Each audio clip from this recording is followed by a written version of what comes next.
सुना है कि घर एक मंदिर है। और मैं नौजवानों से बार बार कहता हूं, पुकार पुकार के कहता हूं, हे बेटे बेटियों, युवक युवतियों, घर एक मंदिर है। केवल पिक्चर का नाम शेष नहीं रहना चाहिए, बल्कि तुम्हारा घर मंदिर बन जाना चाहिए।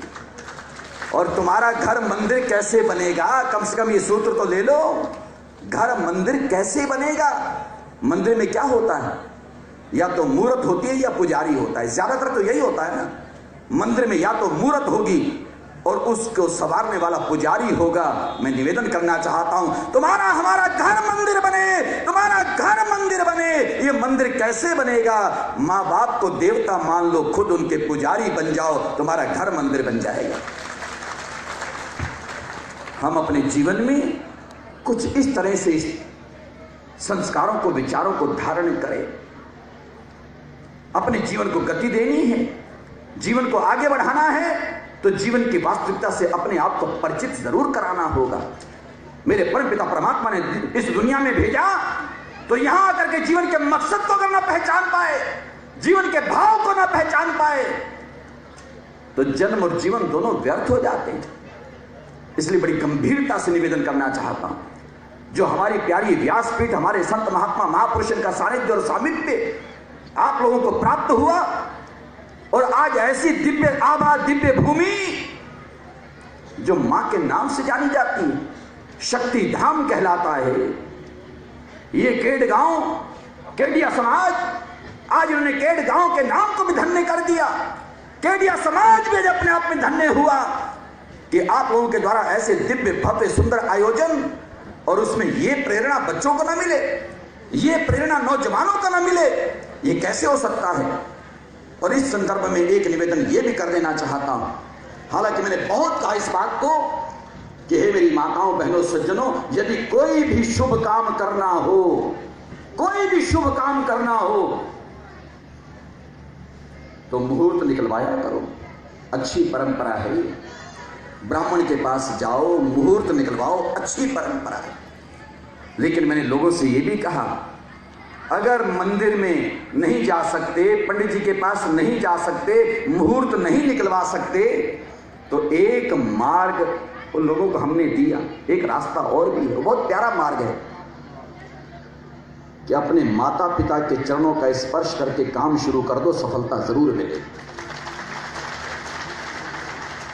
अपने सामने अपनी मां को देखो, तुम्हारे मुंह से ये शब्द जरूर निकलना चाहिए, क्या सूरत है, क्या सीरत है, क्या सूरत है, क्या सीरत है, मां तो ममता की मूरत है। अरे चरण छुए और काम बन गया, मां तो एक मुहूर्त है। चरण छुए और काम बन गया, मां तो एक मुहूर्त है।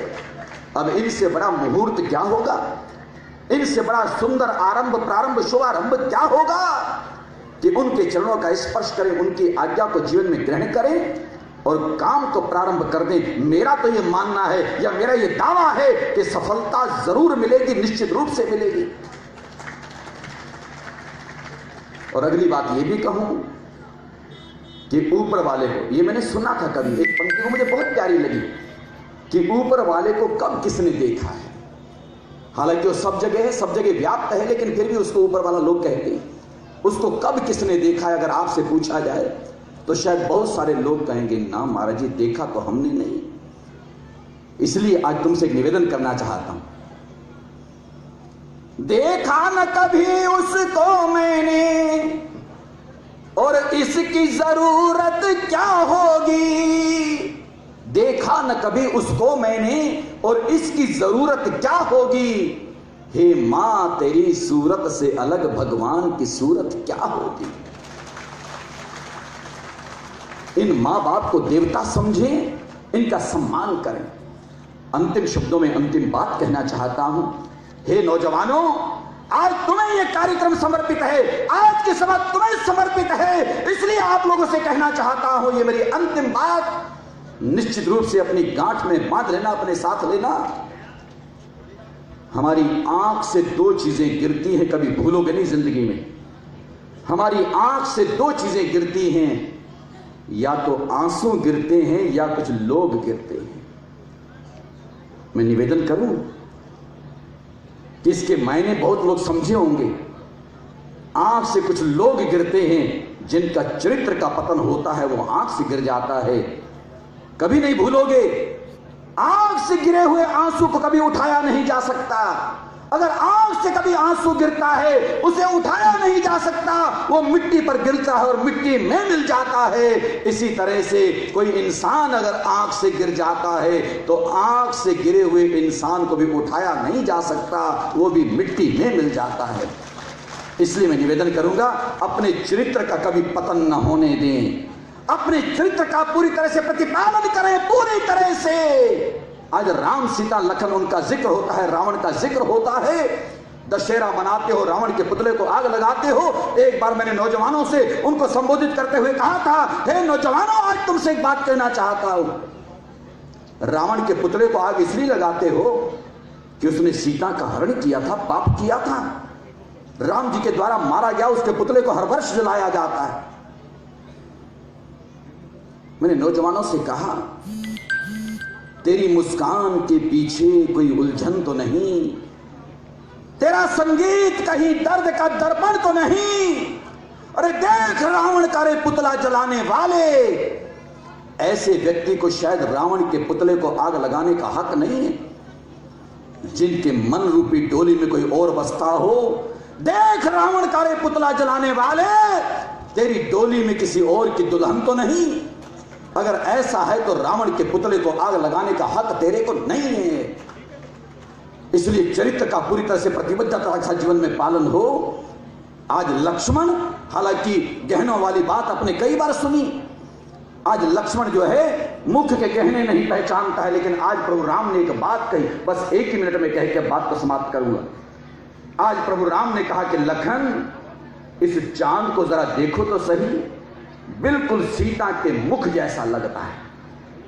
बस राम जी के मुंह से ये निकला कि बिल्कुल सीता के मुख जैसा लगता है। लखन ने मुंह नहीं उठाया।